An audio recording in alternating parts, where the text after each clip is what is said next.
چمکاتا ہے چمکائے گا، چمکاتا ہے چمکائے گا، ایمان و عقیدت کا جلوہ، ایمان و عقیدت کا جلوہ، ارے دکھلاتا ہے دکھلائے گا، ایمان و عقیدت کا جلوہ، دکھلاتا ہے دکھلائے گا۔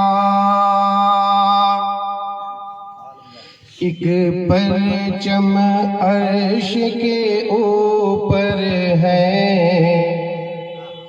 ایک کعبے پر، ایک اقصیٰ پر، ایک پرچم عرش کے اوپر ہے، ایک کعبے پر، ایک اقصیٰ پر، ایک کعبہ پر، ایک اقصیٰ پر، جبریل کے ہاتھوں پرچم حق لہراتا ہے، لہرائے گا، جبریل کے ہاتھوں پرچم حق لہراتا ہے، لہرائے گا، ایمان و عقیدت کا جلوہ، دکھلاتا ہے دکھلائے گا۔ یہ سنی کی پہچان بھی ہے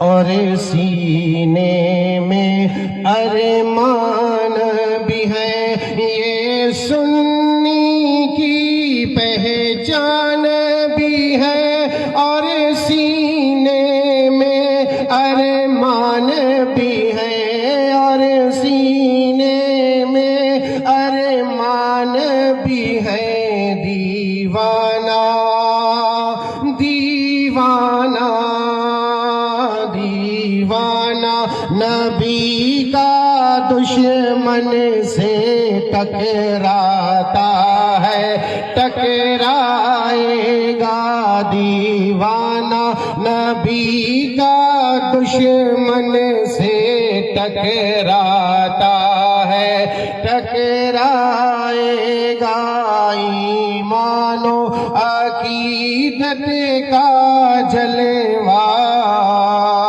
ہر دکھلاتا ہے دکھلائے گا۔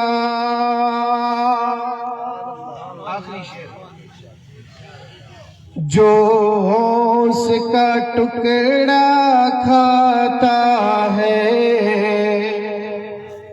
الحمدللہ ہم سب غوث اعظم کا ٹکڑا ہی کھاتے ہیں، الحمدللہ اللہ کا کرم ہے۔ آج ہمارے اس جلسے کے جو خطیب ہیں، صدر جلسہ جسے کہا جائے، حضرت پیر طریقت یاسین باپو، الحمدللہ ہر سال بغداد شریف سے ٹکڑا کھا کر کے یہاں آتے ہیں۔ میں یہ شعر صرف انہی کے لیے کہہ رہا ہوں کہ جو اس کا ٹکڑا کھاتا ہے، وہ شیر کو آنکھ دکھاتا ہے، یہ اس کا ٹکڑا کھاتے ہیں اور شیر کو آنکھ دکھاتے ہیں، اور شیر کو آنکھ دکھاتے ہیں، میں اس کا یہ کتا اس کا شیروں پر ارے غراتا ہے، غرائے گا، یہ کتا اس کا شیروں پر غراتا ہے، غرائے گا، یہ چاند ربیع الاول کا چمکاتا ہے، چمکائے گا۔ حقیقت کا جلوہ ہر دکھلاتا ہے دکھلائے گا. درود پاک پڑھیں.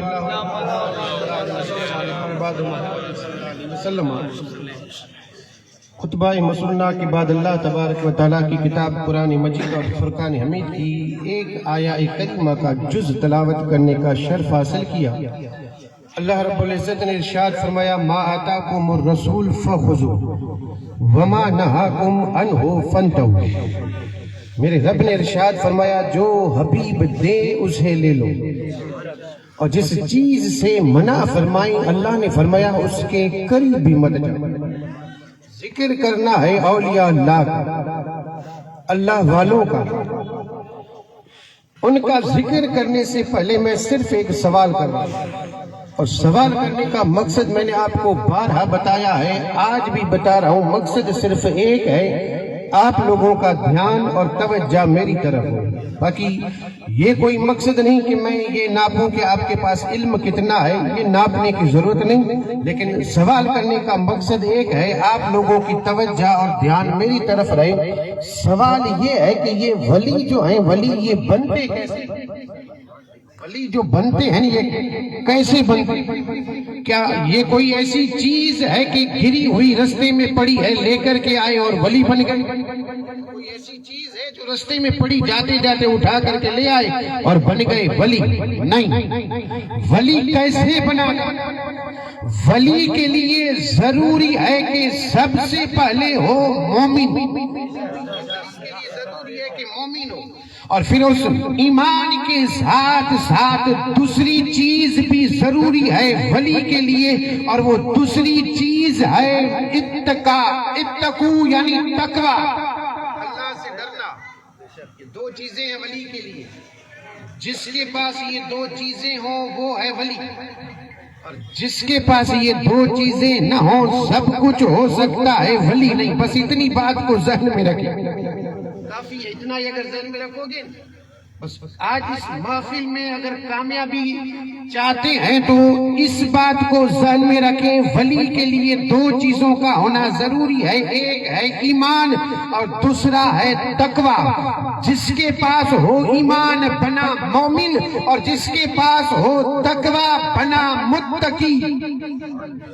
جب یہ دو چیزیں ہوں تب اللہ اسے اپنا دوست بناتا ہے. ایک تو ہوتا ہے کہ ہم اللہ کو اپنا دوست مانیں، اور ایک یہ ہوتا ہے کہ اللہ ہمیں اپنا دوست بنائے. فرق ہے.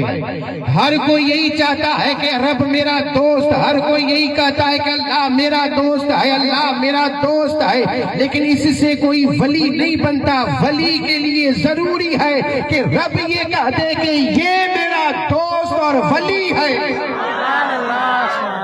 تب جا کر کے بندہ بنتا ہے ولی. اور ولی کے لیے دو چیزیں میں نے کہی، ایک ہے ایمان، ایک ہے تقوی. اور ایمان کب ہے اور تقوی کب حاصل ہوگا؟ جب یہ بندہ تاجدار مدینہ کے طریقے اور سنت پہ عمل کرے، تب جا کر کے بنے گا مومن. اور جو رب نے حکم فرمایا کہ میرا حبیب دے اسے لے لے، میرے آقا تاجدار مدینہ جو چیز عطا فرمائے اسے لینا ہے، اور جس چیز سے منع فرمائے اس کے قریب بھی نہیں جانا، اس سے دور ہی رہنا ہے. میرے آقا تاجدار مدینہ نے سب سے پہلے درس دیا تھا. سب سے پہلے میرے آقا نے جو چیز سکھائی ہے وہ ہے عقد مؤاخات، بھائی چارہ، ایک دوسرے کو معاف کرنا، ایک دوسرے سے محبت کے ساتھ رہنا، ایک دوسرے سے محبت کرنا، ایک دوسرے کا بھائی بن کر کے رہنا. میرے آقا تاجدار مدینہ نے ہجرت کر کے جب مکہ سے مدینہ المنورہ آئے تھے اس وقت دو بھائی چارے کروائے تھے. ایک انصار اور مہاجرین کے بیچ میں تھا، اور دوسرا صرف مہاجرین کے بیچ میں تھا. انصار اور مہاجر کو بھائی بھائی بنا فرما کر کے مصطفیٰ جان رحمت نے دنیا کو مثال یہ دی ہے کہ یہ دونوں اگرچہ خونی رشتے نہیں ہیں الگ الگ، ایک انصار ہے ایک مہاجر ہے، لیکن ہیں دونوں ایک ہی کلمہ پڑھنے والے، دونوں جماعتیں ایک ہی رب کو ماننے والی ہے، دونوں جماعتیں ایک ہی رسول کو ماننے والی ہے، دونوں جماعتیں ایک ہی کتاب کو ماننے والی ہے۔ جب یہ دونوں جماعتیں تھی تو الگ الگ، لیکن ان کا خدا ایک ہے، کتاب ایک ہے، دین بھی ایک ہے، رسول بھی ایک ہے۔ تو میرے آقا نے فرمایا جب ساری چیزیں ایک ہے تو پھر تم تو جماعت نہیں، تم بھی ایک ہو، تم بھی ایک ہو۔ اور یہ انصار اور مہاجرین میں، اور دوسرا ہوا تھا صرف مہاجرین میں۔ انصار کہتے ہیں جو مدینے میں رہ کر کے مدد کی، اور مہاجر کہتے ہیں جو مکے سے ہجرت کر کے آئے۔ اور اس وقت جب میرے آقا تاجدار مدینہ نے مہاجرین کو بھائی بھائی بنایا تھا، اس وقت مولا علی مشکل کشا رہ گئے تھے، اور پھر آپ نے عرض کی یا رسول اللہ آپ نے سب کو بھائی بھائی بنایا، مجھے آپ نے رکھ دیا۔ میرے آقا نے اس وقت ارشاد فرمایا تھا علی انت اخی فی الدنیا والآخرہ، علی تو دنیا اور آخرت میں میرا بھائی ہے۔ سب سے پہلے میرے آقا تاجدار مدینہ نے سبق یہی دیا ہے، بھائی چارہ، ایک دوسرے کے ساتھ محبت سے رہنا، دشمنی اور عداوت کو بھول جانا، دشمن نہ بنے، کلمہ پڑھنے والے آئے تو دوست بن کر کے رہیں، نبی کے وفادار بن کر کے رہیں، دشمنیاں بھول جائیں۔ اگر اس نے ہم پہ ظلم کیا ہے، زیادتی کی ہے، میرے آقا کا طریقہ یہ ہے اسے معاف کر کے چھوڑ دیں، دشمنی کو بھلا دے۔ لیکن ہمارا حال یہ، اللہ رحم فرمائے، ہمارا حال تو یہ ہے کہ دشمنی کو بھولنا کوئی نہیں چاہتا، چاہیے دشمنی دنیاوی ہو چاہے دین۔ دیکھیں دشمنی جو ہے، دشمنی حقیقت میں دشمن کسے بنایا جائے پتہ ہے؟ دشمن جو شریعت کے اعتبار سے جسے دشمن کہا گیا، دشمن اپنے ذاتی معاملات کے لیے نہیں، دشمن وہی ہے جو شریعت کے خلاف کرے، دشمن وہی ہے جو مصطفیٰ جان رحمت کی سنتوں کو چھوڑے، دشمن وہی ہے مصطفیٰ جان رحمت کے طریقے کو چھوڑے، میرے آقا تاجدار مدینہ کی شان میں گستاخیاں کرے، اسی کا نام ہے دشمن کہا جاتا ہے۔ لیکن ہم نے دشمن اسے مانا، اب وہ نبی کی شان میں گستاخی کرے تو کرتا رہے، ہم اسے دشمن نہیں جانتے، بس ہم نے دشمن اسے مانا جس نے ہماری شان میں گستاخی کی، جس نے ہماری بے عزتی کی، جس نے ہماری لوگوں کے سامنے بے عزتی کر کے ہمیں ذلیل کر دیا، ہم نے اسے اپنا دشمن مانا۔ حقیقت میں دشمن اس کا نام نہیں، دشمن نام ہے اسی کا جو نبی سے غداری کرے۔ شریعت کی بات کر رہا ہوں،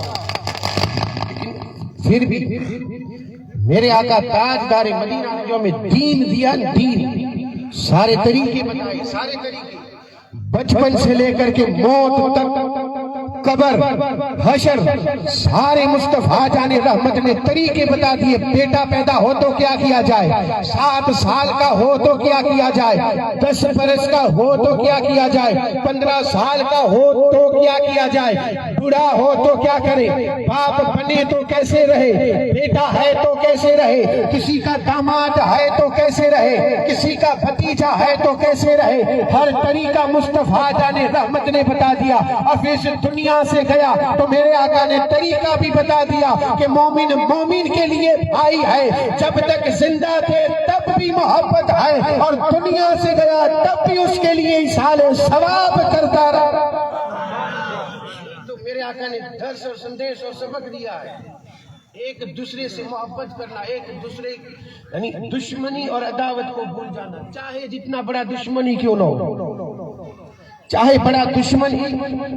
اور اللہ والوں کو جو ولایت ملی ہے نا، ولایت اسی سے تو ملی ہے، ان کے پاس 2 چیزیں ہیں، ایمان اور تقوی، اور ان 2 چیزوں کے ساتھ اور 2 چیزیں،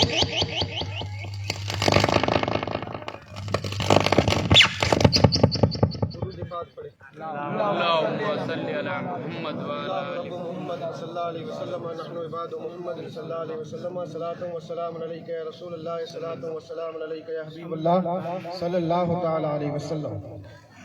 اللہ کے ولیوں کے پاس یہ دو چیزیں تو ہیں، اس کے ساتھ ساتھ اور دو چیزیں ہیں، اور وہ یہ ہے مخلوق کی خدمت کرنا اور مخلوق سے محبت کرنا۔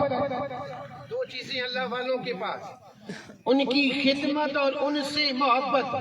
یعنی چاہے جتنا بڑا دشمنی، میرے آقا تاجدار مدینہ کے یہ وفادار غلام جنہیں کہا گیا اولیاء اللہ، جو اللہ والے ہیں، ان کے پاس دو چیزیں ہیں، ایک ہے محبت اور دوسری چیز ہے مخلوق کی خدمت۔ اور یہ دو چیزیں ہونی چاہیے اللہ والوں کے پاس، یعنی دنیا والوں سے محبت بھی ہو اور ان کی مدد بھی کرے۔ مدد دو، یہ وصف جو میں نے بتایا، یہ دونوں وصف ہیں ولی، یعنی دنیا والوں سے محبت بھی کرنا اور ان کی مدد بھی کرنا۔ اب چاہے جتنے بڑے دشمنی ہو، اس دشمنی کو بھلا دینا، معاف کر دینا، اور پھر اس دشمنی کو بھلا کر کے اسے دوست بنا لینا۔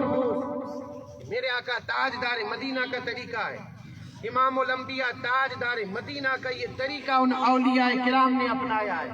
ان کا سب سے بڑا دشمن ہی میرے آقا کی سنت، میرے آقا کا طریقہ، میرے آقا جو دین لے کر کے آئے بس اسی کے مطابق زندگی بسر کر، اور جو میرے آقا دیتے ہیں اسے لیتے ہیں، اور جس چیز سے میرے آقا نے منع فرمایا یہ اللہ والے اس کے قریب بھی نہیں جاتے، خود تو نہیں جاتے لیکن جو ان کے ساتھ وابستہ ہے، ان سے جو متصل ہے، ان سے جو مرید ہے، ان سے جو محبت کرتے ہیں، یہ اللہ والے انہیں بھی ان چیزوں سے دور رکھتے ہیں۔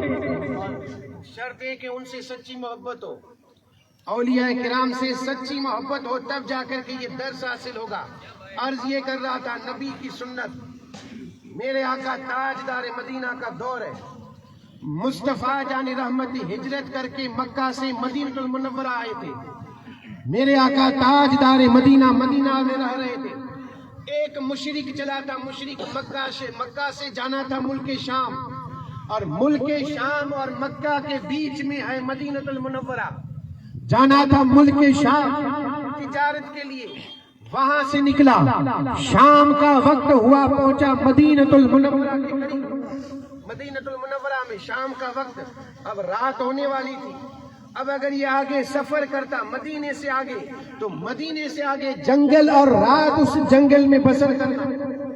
خیال یہ تھا کہ مدینہ المنورہ میں رات رہوں، رات وہیں رک جاؤں، اور پھر صبح جو ہے میں اپنا سفر آگے جاری کروں گا۔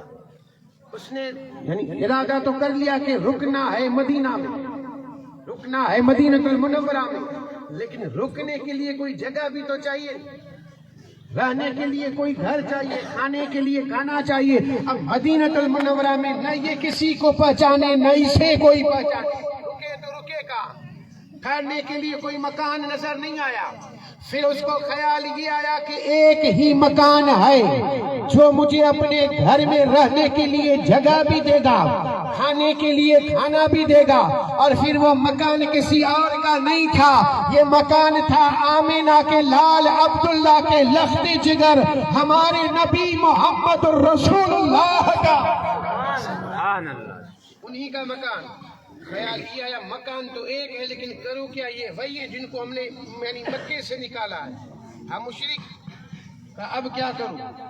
خیال یہ آیا کہ ابھی اگر چلا جاؤں گا تو ہو سکتا ہے شام کا تھوڑا سا اندھیرا ہو اور اس میں پہچان لوں، تھوڑا اور اندھیرا ہو جائے اس وقت جاؤں گا تاکہ وہ مجھے اندھیرے میں پہچانے نہیں، اندھیرے میں مجھے پہچانے نہیں۔ شام کے وقت اور پھر رات کے وقت پہنچا، میرے آقا تاجدار مدینہ بکری کا دودھ نکال رہے تھے، دروازے پہ دستک دی، آپ نے ارشاد فرمایا کون کا مہمان؟ میرے آقا تاجدار مدینہ نے فرمایا مرحبا مرحبا، آجا، رہنے کے لیے گھر دیا، اور پھر کہا کہاں کا ارادہ ہے؟ کہا ملک شام۔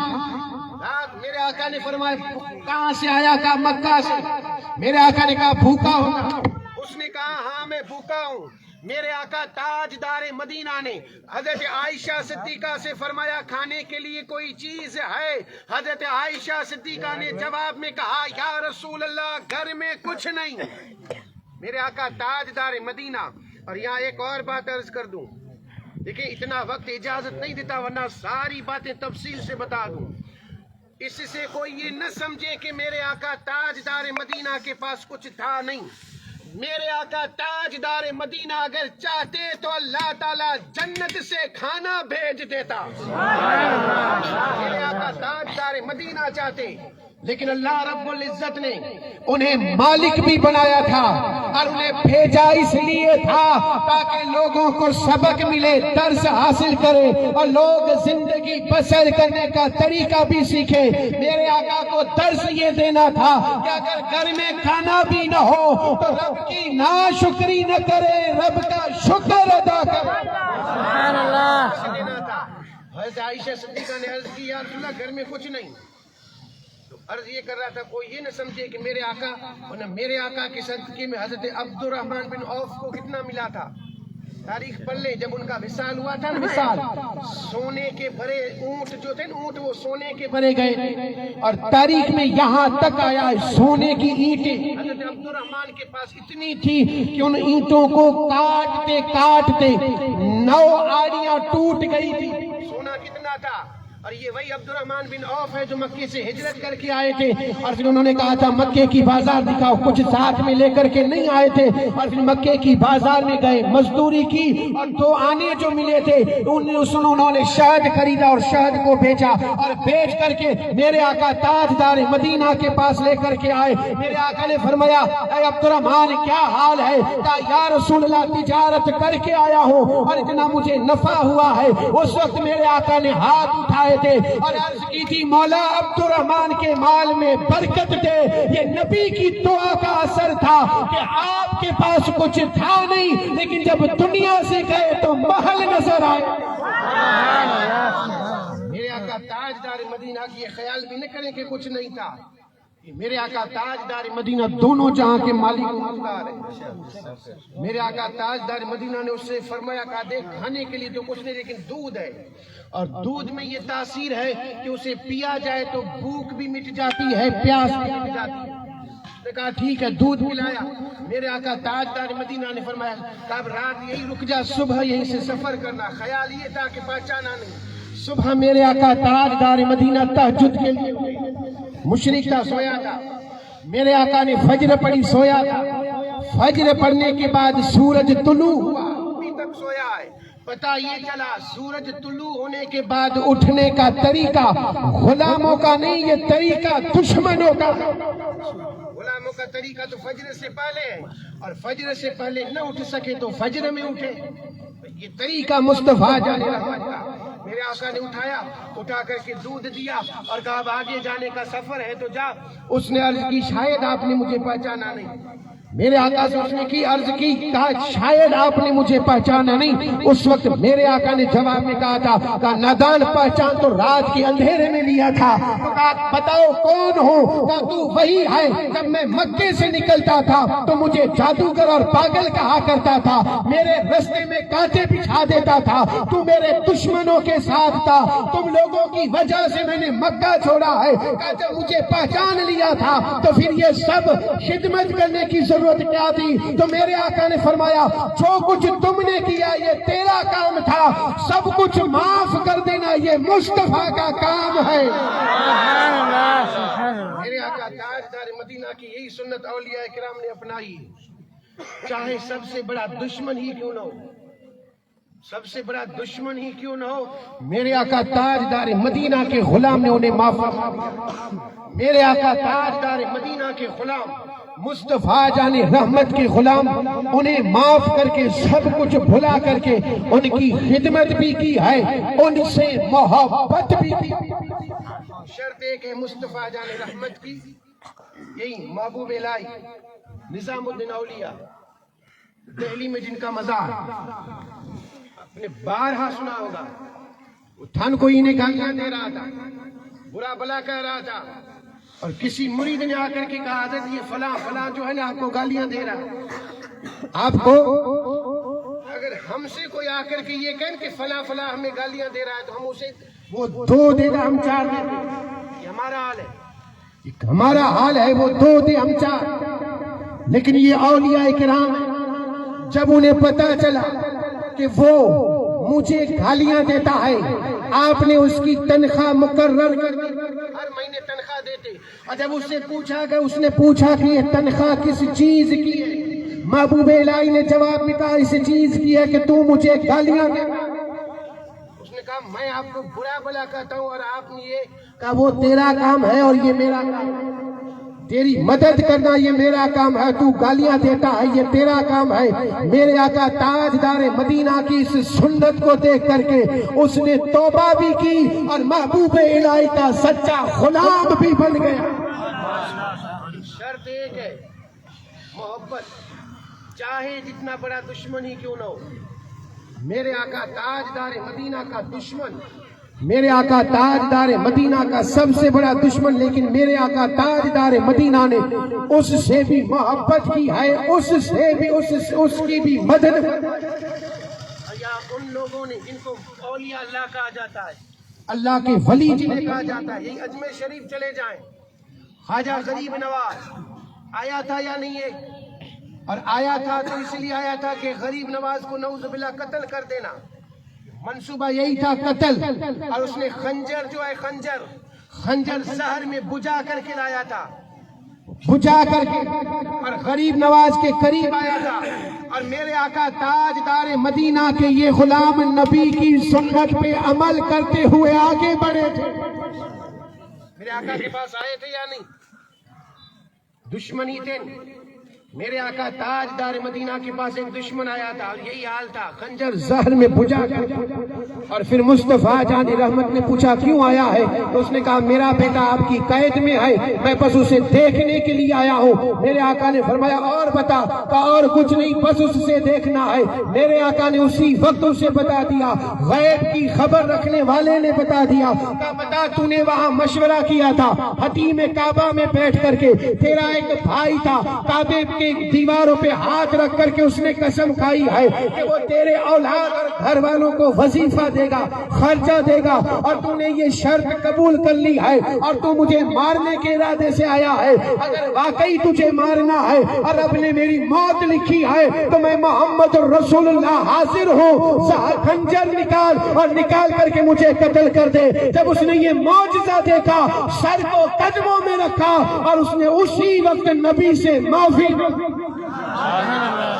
غریب نواز کے پاس بھی ایسے ہی ہوا تھا، ان کے ساتھ بھی ایسے ہی ہوا تھا، آیا تھا وہ خنجر لے کر کے اور بیٹھا تھا اسی محفل میں، اور جب پکڑا گیا، ظاہر سی بات ہے خنجر لے کر کے آیا، پکڑا گیا، مرید نے کہا مار دیا جائے، غریب نواز نے کہا یہ کام اس کا تھا، مارنا کام اس کا تھا، اب یہ معافی مانگتا ہے تو معاف کرنا کام یہ مصطفیٰ کے وفادار کا ہے۔ معاف کر دیا تھا غریب نواز نے۔ یہ حال تھا ہمارے اولیاء کرام کا، ہم ان سے محبت رکھنے والے، ہمارا حال کیا ہے؟ ذرا سوچیں، نبی کے وفادار ہیں، دعویٰ کرتے ہیں وفاداری کا، اگر واقعی میں نبی کے وفادار ہیں، دشمنیاں بھول جائیں، ایک دوسرے سے محبت کرے اور دنیا والوں کو مثال دے دے ہمارا رب بھی ایک ہے، رسول بھی ایک ہے، کتاب بھی ایک ہے، اب ہم دشمن نہیں، ہم سب ایک ہے۔ بولنے کا نہیں، پٹاپٹ دے دو، کوئی نعرے بارے